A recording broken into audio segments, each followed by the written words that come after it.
금하고 은은 짧게 보는 사람은 3,000년, 길게 보는 사람들은 한 6,000년 정도까지 봐요. 이 역사 속에서 가장 강한 화폐 내지는 자산으로서 인정을 받았거든요. 우리나라도 마찬가지로 전 세계적으로 기축통화가 되고 있는 게 달러잖아요. 근데 실제로 달러가 1971년도 닉슨 대통령이 브레튼 우즈 협정을 파기하면서 금으로 달러당 얼마, 금태환이죠. 1달러당 얼마 교환해 준다는 걸 없애버렸어요. 없애버리고 달러를 무한정 발행을 했죠. 그래서 실제로는 달러를 발행하면서 미국의 이제 강대한 군사력을 통해서 전 세계 석유 오펙, 석유 그쪽을 기축통화로 하게 만들면서 그러면서 달러를 발행을 하고 그러면서 미국 국민들이 이제 잘 살게 되고 그게 현실이에요. 안 맞아도 현실이고 어쩔 수가 없어요. 달러가 망하겠냐 안 망하겠냐 이렇게 얘기하는데 1971년도 이후로 지금 몇 년 됐나요? 40년? 50년? 이 정도밖에 지금 안 됐거든요. 이 달러 종이 화폐 있잖아요. 이게 이제 인정이 되는 게 그 정도밖에 안 됐고 4, 50년 사이에서 우리는 지금 경제 생활 활동을 해왔고 이렇게 쭉 이어져 왔어요. 그래서 달러 가치가 영원할 거다. 달러가 설마 망하느냐? 달러가 망하면 미국이 망하는데 이 달러가 망한다고 미국이 망하는 거 아니에요. 제가 생각하는 걸 한번 말씀드려볼게요. 미국이라는 거 연방준비원회 FRB를 통해서 달러를 발행을 해요. 가치 없는 종이를 가지고 달러 자산을 무한정 발행을 해요. 발행을 하고 나면은 이 달러를 가지고 뭘 하겠습니까?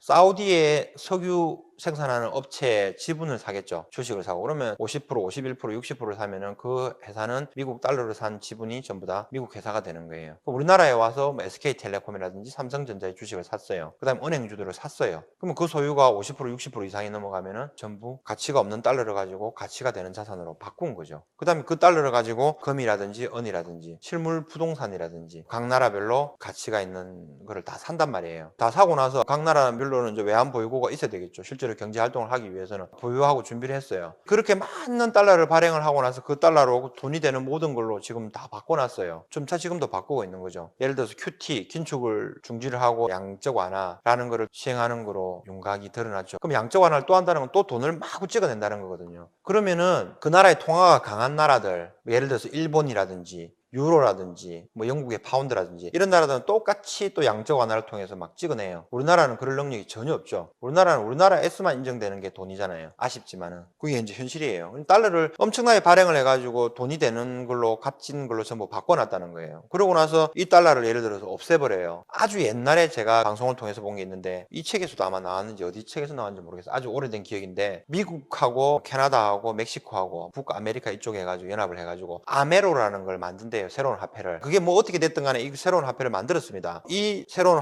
화폐에서 기존의 달러하고 몇 대 몇으로 교환하는 게 있겠죠. 이 달러 자산의 가치는 새로운 화폐가 나왔으니까 기축통화가 나왔으니까 이걸 가지고 막강한 군사력 경제력을 통해서 기축통화 이걸로 한다라고 정해버리면 그걸 따라야 되거든요. 그러면 이 달러 가치는 급격하게 하락을 하는 거예요. 달러가 좋다 뭘 한다 이렇게 한 사람들을 은행에 사놓은 사람들 아니면 가지고 있는 사람들 아니면 실제로 금고 속에 달러를 보유하고 있는 사람들 있잖아요. 이런 사람들의 자산 가치는 급격하게 하락을 하는 거예요. 그리고 그 나라의 외환 보유고 뭐 중국이든 어디든 아무리 많이 가지고 있어도 이 새로운 화폐를 또 구매를 하고 준비를 해야 되잖아요. 그러면 기존에 달러가 가지고 있던 부가 이런 새로운 형태의 화폐로 기축통화로 넘어가는 거예요. 그럼 이 사람들은 이게 없어진다고 해서 손해를 볼까요? 손해 안 보죠. 이미 모든 자산들을 다 만들어 놓고 그 자산들은 다시 또 이 모든 자산들은 이 기준에 맞는 새로운 기축통화를 가지고 움직이겠죠. 그럼 이 사람들은 더 많은 부를 가져갈 수 있는 거예요. 나머지 부분들이 기존에 가지고 있는 사람들의 화폐 가치는 급격하게 이동을 하겠죠. 그래서 달러가 망하더라도 전 세계는 안 망해요. 경제는 그렇게 망하는 게 아니에요. 근데 우리가 힘들게 벌고 열심히 벌고 해놓은 자산들이 강탈당하고 손해봐서는 안 되잖아요. 그래서 은행에 저축을 하고 이런 것보다는 실물 자산이나 투자를 하는 게 좋아요. 이게 있으면은 통해서 새로운 자산 가치로 인정을 받고 인정을 받게 되면 그게 누군가의 돈을 뺏어오는 게 아니에요. 만약에 전 세계 돈의 물량이 한정돼 있고 그걸 뺏어온다 그러면은 우리나라 사람들의 돈을 뺏어오는 게 아니죠. 그거는 전 세계적으로 금을 보유하고 있지 않는 사람들 그런 사람들의 부가 이제 같이 이동을 되는 거예요. 전 국민들이 저를 아는 모든 분들이 이 방송을 통해서 조금씩이라도 가지고 있는 분들이 자산상으로 손해를 안 보고 이득을 볼 수도 있는 거죠. 준비를 한 사람만이 그렇게 할 수 있는 거죠. 망하든 안 망하든 자기가 스스로 생각해서 준비를 하면 돼요. 준비가 되는 대로 막 이렇게 저렇게 재지 말고 조금씩이라도 실천을 해가지고 무조건